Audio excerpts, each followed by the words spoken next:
हाँ, तो capsule series continue और हिस्ट्री का चैप्टर नंबर 9 है। और इस चैप्टर में क्या है कि अगर लाइव टेस्ट दे देते हो आप, क्योंकि अकॉर्डिंग टू ब्लूप्रिंट अपन बात करें तो लाइव टेस्ट में मोस्टली चीज़ें कवर हो जाएगी वैसे तो, ठीक है, लेकिन फिर भी इसके अंदर शॉर्ट क्वेश्चन मैं आपको लगवा देता हूँ। सिलेक्टेड क्वेश्चन है, ज़्यादा नहीं है, बहुत ही सिलेक्टेड है, और जहाँ तक है उनमें से क्वेश्चन आ जाना चाहिए, ठीक है। तो बड़े ध्यान से देख लो शॉर्ट क्वेश्चंस को, यानी कि जिसे अपन बोल सकते हैं हिंदी में लघुत्रात्मक प्रश्न, इनको अपन बोल सकते हैं लघुत्रात्मक प्रश्न, ठीक है। चैप्टर का नाम है शासक और इतिवृत्त, यानी मुगल दरबार के बारे में है, Kings and chronicles the Mughal courts, ठीक है। पहला क्वेश्चन शब ए बारात, ठीक है। शब ए बारात और तैनात रकाब, ये जितने भी वर्ड हैं इनके ऊपर एक एक क्वेश्चन आ सकते हैं एग्जाम में, सीधे सीधे दोनों जुड़ के एक क्वेश्चन बन जाएगा, ठीक है। इसलिए जितना भी ये कैप्सूल है, इस कैप्सूल को घोट के पी जाना बिल्कुल शानदार तरीके से, ठीक है। शब बारात, शब बारात हिजरी कैलेंडर के 8वें महीने, अर्थात ये, और ये आपको याद भी हो जाएगा, अभी का भी याद हो जाएगा, कोई समझने वाला ज़्यादा इशू बड़ा है भी नहीं इसमें, कि शब बारात हिजरी कैलेंडर के 8वें महीने अर्थात 14वें सावन को पड़ने वाली पूर्ण चंद्र रात्रि है, ठीक है। ये शब बारात क्या है तो ध्यान रखना, हिजरी कैलेंडर के अनुसार हिजरी कैलेंडर के 8वें महीने अर्थात इन 14वें सावन को पड़ने वाली पूर्ण चंद्र रात्रि, मतलब चांदनी रात है, ठीक है। भारतीय उपमहाद्वीप में प्रार्थनाओं और अति शबाजियों के खेल द्वारा इस दिन को मनाया जाता है। तो किन के द्वारा मनाया जाता है? पहली बात तो भारत के अंदर, भारत उपमहाद्वीप का मतलब इंडियन सब कॉन्टिनेंट, तो भारत उपमहाद्वीप में प्रार्थनाओं और आतिशबाजियों, हाँ आतिशबाजियों, प्रार्थनाएं जानते हो प्रेयर करना, और आतिशबाजी जानते होंगे जैसे कि पटाखे छोड़ना, लाइटें लगाना, ये सब आतिशबाजी, इनके माध्यम से इस शब बारात को मनाया जाता है, ठीक है। और ऐसा माना जाता है कि इस रात मुसलमानों के लिए आगे आने वाले वर्ष का भाग्य निर्धारित होता है और पाप माफ कर दिए जाते हैं, इसलिए बड़े धूमधाम से इसको मनाया जाता है। तो Shab Barat is full moon night on the 18 month of the Hijri calendar and is celebrate with prayers and fireworks in subcontinent, Indian सब कॉन्टिनेंट लिख सकते हो, इन द सब कॉन्टिनेंट या फिर इंडियन सब कॉन्टिनेंट, बात एक ही है। It is the night when the destinies of Muslims for the coming year are said to be determined and sins forgiven, मतलब कि पाप धुल जाते हैं और आने वाला जो भाग्य निर्धारित भी करता है कि आने वाला साल हमारे लिए अच्छा होगा, ये भी ऐसा माना जाता है। एक है तैनात रकाब, मुगल दरबार में नियुक्त तैनात रकाब अभिजातों का एक ऐसा सुरक्षित दल था, अभिजात जानते हो ना, जिसकी अच्छी पोस्ट होती है, अच्छे लोग जिसे मान सकते हैं आप, जिसे किसी भी प्रांत या सैन्य अभियान में प्रतिनियुक्ति किया जा सकता था। ये प्रतिदिन 2 बार सुबह व शाम को सार्वजनिक सभा भवन में, जो सबकी जगह एकदम कहते हैं ना, जिससे एक तरीके से जन सुनवाई, ठीक है, जन सुनवाई, तो सार्वजनिक सभा भवन में बादशाह के प्रति आत्मनिवेदन करने के लिए उपस्थित होते थे, ठीक है। और वे दिन रात बादशाह और उसके घराने की सुरक्षा का दायित्व भी वहन करते थे। ये हो जाएगा तैनात रकाब, तो आपको इजीली समझ में आ गया। ये हिंदी लिखी इंग्लिश लिखी सेम टू सेम है, आप इसको हिस्ट्री को मोस्टली बातों को अगर हिंदी में याद कर ले तो ज़्यादा बेटर होगा मेरे हिसाब से, ठीक है। लिख तो अपने ऑन वर्ड्स में लिख लेना। अब नेक्स्ट क्वेश्चन देखो, सम्मान का जामा तथा सरप्पा, ये 2 पुरस्कार है। What were the award named robe of honour and sarapa, ये 2 पुरस्कार है, तो आपको इनके बारे में लिखना है। तो जो सीधी सी बात है, अवार्ड या पुरस्कार कब दिए जाते हैं? जो कोई उसके लेने लायक योग्य हो, कोई जिसने अच्छा काम किया हो, वैसे उसको पुरस्कृत किया जाता है। तो योग्य व्यक्तियों को मुगल सम्राटों द्वारा, मुगल सम्राट जो भी लाइक अकबर, ये जितने मुगल सम्राट होते थे, ये जो भी योग्य व्यक्ति होता था उसको उपहार दिया जाता था, गिफ्ट दिया जाता था, ठीक है। तो पुरस्कार दिए जाते थे। इन पुरस्कारों में पहला है सम्मान का जामा, जो खिल्लत भी कहते हैं, ठीक है, खिल्लत भी शामिल था, जिसे पहले कभी न कभी बादशाह कोई पहना जाने वाला है, ठीक है, तो बादशाह के द्वारा पहना गया हो, ठीक है। और इसलिए ये समझा जाता था कि वह बादशाह के आशीर्वाद का प्रतीक था। फिर है सरप्पा, सरप्पा होता है सर से लेके पाँव तक पूरा कंप्लीट, ये भी पहनने के लिए काम आता है। तो सरप्पा सर से पाँव तक अन्य उपहार था। इस उपहार के 3 हिस्से हुआ करते थे, जामा, पगड़ी और पटका, ठीक है। जामा पगड़ी समझते ही हो, और पूरा पटका, तो मतलब ऐसा मान लीजिए सिर से लेके पाँव तक ये कंप्लीट कवर हो जाता था। तो ये 2 थे, सर का जामा और सरप्पा, तो आपको इजीली समझ में आ गया होगा। इसको इंग्लिश में भी वही वर्ड है, टर्बन एंड शेष, पटक्का जिन्हें बोलते हैं। आप चाहो तो उसको पटका ही बोल सकते हो सीधे, इंग्लिश मीडियम वाले भी, कोई दिक्कत वाली बात नहीं है, ठीक है। रोब और ऑनर का मतलब खिल्लत, ठीक है। तो ये भी ऐसा माना जाता था कि जो भी अच्छे लोग होंगे उनको पुरस्कार दिया जाएगा, तो ये भी क्वेश्चन ठीक है। फिर जात और सवार, ये मनसबदार से क्या अभिप्राय हैं? व्हाट इज मीन्ड बाय जात एंड सवार, मनसबदार? तो मुगल काल में सभी सरकारी अधिकारियों के दर्जे और पदों में 2 तरह के संख्या विषयक पद होते थे, 2 तरह की पद होते, पोस्ट होती थी। एक तो जात, शाही पदानुक्रम में अधिकारी, जैसे आज के नहीं होते क्या अफसर बड़े, जैसे कलेक्टर हो गए, फिर नीचे SDM हो गए, ये सब जो रैंक होती है, वैसे ही पदानुक्रम में अधिकारी मनसबदार के पद और वेतन का सूचक था।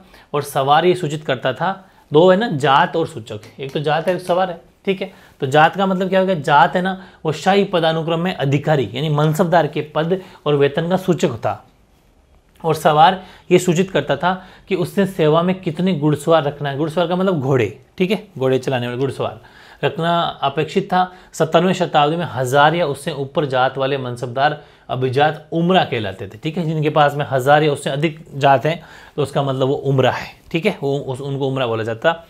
All holders of government officer head rank, जिसको अपन मनसब बोलते हैं, कंप्राइजिंग 2 न्यूमेरिकल डेजिग्नेशन, जात which was indicator of the position in the imperial hierarchy and the salary of the official, जिसको मनसबदार बोलते हैं, and सवार which indicated the number of horsemen he was required to maintain in service survived होगी sorry in the 17th century। Mansabdar of 1000 Jat या इससे ऊपर above ranked तो उनको बोल देंगे नोबल्स या फिर उमरा, ठीक है, ये चीज़ हो जाएगी। छोटा क्वेश्चन ये भी। अब है एक क्वेश्चन एक साथ ये भी आ सकता है, अकबरनामा और बादशाहनामा दोनों को एक साथ जोड़ के पूछा जा सकता है, वेरी इंपॉर्टेंट है, इनके बारे में आपको पता होना चाहिए। बात आती है अकबरनामा क्या है, ठीक है। तो अबुल फजल द्वारा रचित अकबरनामा 3 जिल्दों में विभाजित है, जिनमें से प्रथम 2 इसलिए मतलब कि 2 इतिहास हैं, प्रथम 2 इतिहास हैं और तीसरी जिल्द हुआ आईन अकबरी है, ठीक है। फिर सुन लो कि अबुल फजल द्वारा लिखा गया अकबरनामा है, इसके राइटर कौन है, अबुल फजल है, ठीक है। Abul Fazl Akbarnama is divided into 3 books in which of first 2 chronicles. और दूसरी बात इसमें हालांकि इंग्लिश मीडियम में ये बात लिखी नहीं होगी, वैसे आप समझ गए अकबरनामा, इसके जो राइटर थे आप लिख देना, राइटर थे अबुल फजल, ठीक है। तो अबुल फजल जो है वो इसके राइटर थे, अबुल फजल के राइटर होंगे। रचित अकबरनामा 3 जिल्दों में ये है, उनमें से जो प्रथम 2 हैं वो तो हिस्ट्री है, इतिहास है, और तीसरी है आईन अकबरी। तीसरी क्या है, आईन अकबरी है, जिसके बारे में अपन बहुत अच्छे से पढ़ चुके हैं। मैंने पूरी डिटेल से आपको आईन अकबरी के बारे में पूरी PhD करवा रखी है पिछले चैप्टर में। पहली जिल्द में आदम से लेकर अकबर के जीवन के एक खगोलीय कालचक्र यानी लगभग 30 वर्ष का मानव जाति का इतिहास है। दूसरी जिल्द अकबर के 46वें शासन वर्ष यानी 1601 ईस्वी पर समाप्त होती है, और अकबरनामा में राजनीतिक घटनाओं, साम्राज्य के भौगोलिक, सामाजिक, प्रशासनिक तथा सांस्कृतिक आदि पक्षों का विस्तृत विवरण हमें मिलता है। तो शॉर्ट में अगर क्वेश्चन आ जाए अकबरनामा और बादशाहनामा एक साथ पूछेंगे तो शॉर्ट क्वेश्चन बन जाएगा, तो दोनों को मिला के आपका आंसर लघुत्तरात्मक प्रश्न बन जाएगा, ठीक है। बादशाहनामा की बात करें तो इसके लेखक थे अब्दुल हमीद लाहौरी, वेरी इंपॉर्टेंट है, 1 मार्क्स का क्वेश्चन ये तैयार हो गया। बादशाहनामा के लेखक कौन है, अब्दुल हमीद लाहौरी। बादशाहनामा सरकारी इतिहास है, ये 3 जिल्दों में, ये भी 3 जिल्दों में विभाजित है। प्रत्येक जिल्द 10 चंद्र वर्षों का विवरण देती है। लाहौर ने शाहजहाँ के शासन, जो कि 1627 से लेकर 47 तक उसका शाहजहाँ का शासनकाल था, उसके पहले 2 दशकों पर पहला व दूसरा दफ्तर लिखा। जानते हो दफ्तर में आपको लिखवा चुका, दफ्तर आईन अकबरी के सारे दफ्तर लिखवा चुका, ठीक है, वही वाली चीज़ें। इन जिल्दों में बाद में शाहजहाँ के वजीर सादुल्ला खान ने सुधार किया। वृद्धावस्था की कमजोरियों के कारण लाहौरी 30 दशक के बारे में नहीं लिख सका, जिससे बाद में इतिहासकारों ने उसको वारिस, जो भी उसके आगे वारिस बने, सक्सीसर बने, वो उन्होंने इसके बारे में थोड़ा लिखा था। ये बादशाहनामा है। तो ध्यान रखना, पहली बात तो ये कि लिखा हुआ किसके द्वारा है, तो लाहौरी के द्वारा लिखा गया है। ध्यान रखना इसमें भी 3 जिल्द है, वो सब बातें वेरी इंपॉर्टेंट है। अकबरनामा बादशाहनामा दोनों हो गया है। फिर है वेरी वेरी इंपॉर्टेंट है, जो मुझे इस बार भी 100% मोस्ट लगता है, ये सबसे इंपॉर्टेंट तो मुझे यही लगता है, जो इस बार 100% चांस है इसके आने के, और ये 100% टपके गए 100%, कि सुब-ए-कुल को लागू करने के लिए सम्राट अकबर द्वारा किए गए प्रयासों को वर्गीकृत कीजिए। Classify the efforts made by emperor Akbar to enforce सुल्क, या फिर सुलह बोल दो, सुलह-ए-कुल, सुलह-ए-कुल वेरी इंपॉर्टेंट है। तो देखो, मुगल कालीन तीव्रत मुगल साम्राज्य को हिंदुओं, जैनियों, पारसियों, मुसलमानों आदि अनेक नृजातीय एवं धार्मिक समुदाय के समूह के रूप में प्रस्तुत करते हैं। मुगल शासक शांति और स्थायित्व के स्रोत के रूप में इन समस्त समूहों से ऊपर होता था। ये विभिन्न नृजातीय व धार्मिक समूह के बीच मध्यस्थता करता था तथा ये भी सुनिश्चित करता था कि राज्य में न्याय और शांति लगातार बनी रहे। अकबर का दरबारी इतिहासकार अबुल फजल सुलह-ए-कुल अर्थात पूर्ण शांति, नाम ना कि सुलह कर लो यार, सुलह कर लो मतलब शांति कर लो, आपस में बैठ के थोड़ी चैन से आराम से प्यार से हो जाओ, वही सुलह-ए-कुल का मतलब ये होता है, ठीक है। यानी कि सुलह-ए-कुल का अर्थ है क्या मतलब हो जाएगा, पूर्ण शांति। पूर्ण शांति के आदर्श को प्रबुद्ध शासन का आधार बताता है। यद्यपि सुलह-ए-कुल में समस्त धर्मों एवं मतों को अभिव्यक्ति की स्वतंत्रता प्राप्त थी, किंतु उसकी एक शर्त थी कि वे राज्य सत्ता को किसी भी प्रकार की हानि नहीं पहुंचाएंगे अथवा आपस में कोई झगड़ा नहीं करेंगे, सुलह रखेंगे। बहुत ईजी है ना। Mughal chronicles present the empire as comprising many different ethnic and religious communities such as Hindus and ठीक है Zoroastrians and Muslims as the source of all peace and stability. The emperor stood above all religious and ethnic groups. Emperor mediated, ठीक है, emperor बीच में मध्यस्थता करते थे between them and ensure that justice and peace prevailed, ठीक है। Justice and piece का मतलब पूर्ण शांति जो है और न्याय होना चाहिए। The historians Abul Fazl describe the ideal of sulh kul is the cornerstone of 18 rule, ठीक है, सॉरी इनलाइटेंड रूल, ठीक है। और इन सुलह कुल policy everybody has freedom to expression but on a condition that they did not undermine the authority of the state और fight among themselves. बिल्कुल भी आपस में झगड़ा या फिर किसी भी तरह से हमारे साम्राज्य एम्पायर को हानि भी नहीं होनी चाहिए। बहुत इंपॉर्टेंट है, ध्यान रखना, ठीक है। अभी पूरा नहीं हुआ है, यहाँ पूरा होगा ये। सुलह कुल का आदर्श राज्य की नीतियों के माध्यम से लागू किया गया। मुगलों के अधीन अभिजात वर्ग एक मिश्रित वर्ग का था जिसमें ईरानी, तुरानी, अफगानी, राजपूत, दक्कनी आदि सम्मिलित थे। इन सभी को दिए गए पद और पुरस्कार पूर्ण रूप से राज्य के प्रति उनकी सेवा एवं निष्ठा पर आधारित थे। इसके अतिरिक्त अकबर ने 1563 में तीर्थ यात्रा कर 1564 में जजिया कर समाप्त कर दिया था। बहुत इंपॉर्टेंट चीज़ है, 2 क्वेश्चन बन जाएंगे आपके, MCQ क्वेश्चन आ सकते हैं कि तीर्थ यात्रा कर अकबर ने कब समाप्त किया, 1563 में। जजिया कर कब समाप्त किया, 1564 में, क्योंकि ये दोनों धार्मिक को जो है पक्षपात के प्रतीक थे, ठीक है। और मुगल साम्राज्य के समस्त अधिकारियों को प्रशासन में सुलह कुल के नियमों का अनुपालन करने के लिए निर्देश भी दिए गए। तो वेरी इंपॉर्टेंट है सुलह कुल वेरी इंपॉर्टेंट है, ध्यान रखना। 100% इस बार आने की चांस है, अच्छे से पढ़ लेना, यहाँ तक इसका आंसर होगा, ठीक। फिर मुगल साम्राज्य में अबुल फजल का क्या योगदान था। हालांकि अबुल फजल में अकबरनामा लिखा हुआ अपन थोड़ा बहुत पढ़ भी चुके, लेकिन थोड़ा सा क्वेश्चन इसको भी देख लिया जाए। ये मैंने बड़ा सा क्वेश्चन ले लिया क्योंकि अबुल फजल के बारे में भी क्वेश्चन आ सकता है, बहुत बार आया हो भी CBSE में। तो देखो कि अकबर के समय की ऐतिहासिक घटनाओं के वास्तविक विवरणों, शासकीय दस्तावेजों तथा जानकार व्यक्तियों के मौखिक प्रमाणों जैसे विभिन्न प्रकार के साक्ष्यों के आधार पर अकबरनामा ग्रंथ की रचना की गई। इस ग्रंथ की रचना उसने 1589 ईस्वी में आरंभ की तथा इसे पूर्ण करने में उसे लगभग 13 वर्ष लग गए। अकबरनामा को 13 साल में कंप्लीट हुई थी वो। अबुल फजल का अकबरनामा 3 जिल्दों में है, जिसमें प्रथम 2 भाग इतिहास से संबंधित है, हिस्ट्री से संबंधित है, और थर्ड जो आईन अकबरी है। प्रथम जिल्द में आदम से लेकर अकबर के काल तक का मानव जाति का इतिहास है। द्वितीय जिल्द अकबर के 46वें शासन वर्ष 1601 पर खत्म होती है। इसके पूर्ण होने के उपरांत ही अबुल फजल राजकुमार सलीम के विद्रोह का शिकार हो गया तथा उसकी हत्या सलीम के सहयोगी वीर सिंह बुंदेला ने कर दी थी। इसको मार दिया था अबुल फजल को, ठीक है, वीर सिंह बुंदेला ने। फिर अकबरनामा का लेखन राजनीतिक रूप से महत्वपूर्ण घटनाओं का विवरण देने के उद्देश्य से किया गया।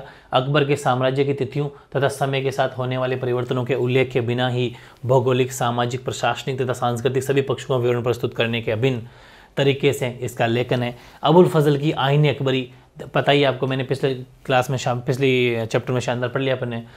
उसमें मुगल साम्राज्य को हिंदू, जैनों, बौद्धों तथा मुसलमानों की भिन्न भिन्न जनसंख्या वाले तथा एक मिश्रित संस्कृति वाले साम्राज्य के रूप में प्रस्तुत किया गया है। निश्चित ही अबुल फजल की भाषा शैली अत्यधिक सरल थी, क्योंकि इस भाषा के पाठों को ऊंची आवाज़ में पढ़ा जाता था, अतः इस भाषा में लय तथा कथन शैली का अत्यधिक महत्व था।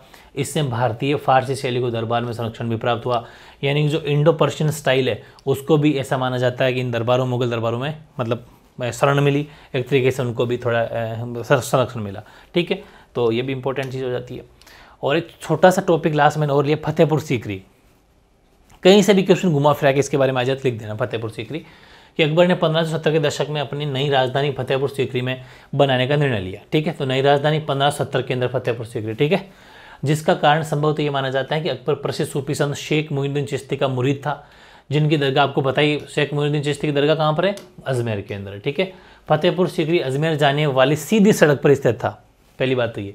दूसरा, शेख मोइनुद्दीन चिश्ती की दरगाह उस समय तक सभी धर्मों के प्रमुख तीर्थस्थल के रूप में विकसित हो। आपको पता है कि जो अजमेर की दरगाह है शेख मोइनुद्दीन चिश्ती, ठीक है, ये दरगाह मतलब सभी धर्मों को आपस में जोड़ने का काम कर रही है। सभी लोग यहाँ पर आते हैं, सभी धर्म समान दृष्टि से वहाँ पर सभी आते हैं, और मतलब एक बहुत ही कहते हैं ना कि सभी धर्मों के प्रमुख तीर्थस्थल के रूप में ये विकसित हो चुकी थी, ठीक है। और अकबर ने फतेहपुर सीकरी में जामा मस्जिद के निकट शेख सलीम चिश्ती के लिए संगमरमर के मकबरे का निर्माण भी करवाया था। और अकबर ने फतेहपुर सीकरी में एक विशाल मेहराबी प्रवेश द्वार बनाया शानदार, जिसे बुलंद दरवाज़ा कहा जाता है, उसका भी निर्माण कराया था। बुलंद दरवाज़ा यहाँ आने वाले लोगों को गुजरात में मुगल विजय की याद दिलाता है। ठीक है, बहुत इजी है, ये भी छोटा सा टॉपिक कहीं ना कहीं आ जाए तो अपन इसको भी तैयारी करके रखेंगे। तो ये छोटा सा मैंने कैप्सूल दिया है, जिसकी बहुत ज़्यादा तैयारी हो तो ठीक है, वरना इस कैप्सूल ही पढ़ लेना, बहुत इंपॉर्टेंट। आई थिंक मेरे हिसाब से ये कैप्सूल आपको हाथों हाथ याद भी हो गया होगा, इसमें तो कोई डाउट रहने वाली बात ही नहीं, छोटी छोटी कहानियाँ ही तो है और क्या है। ठीक है, अच्छे से पढ़ लेना। बस शर्त यह कि आपको लाइव टेस्ट जो आपके मॉर्निंग में है उसको बड़े शानदार तरीके से देना है, उसके बाद में आपका ओवरऑल चैप्टर जो आपका कंप्लीट हो जाएगा। ठीक है।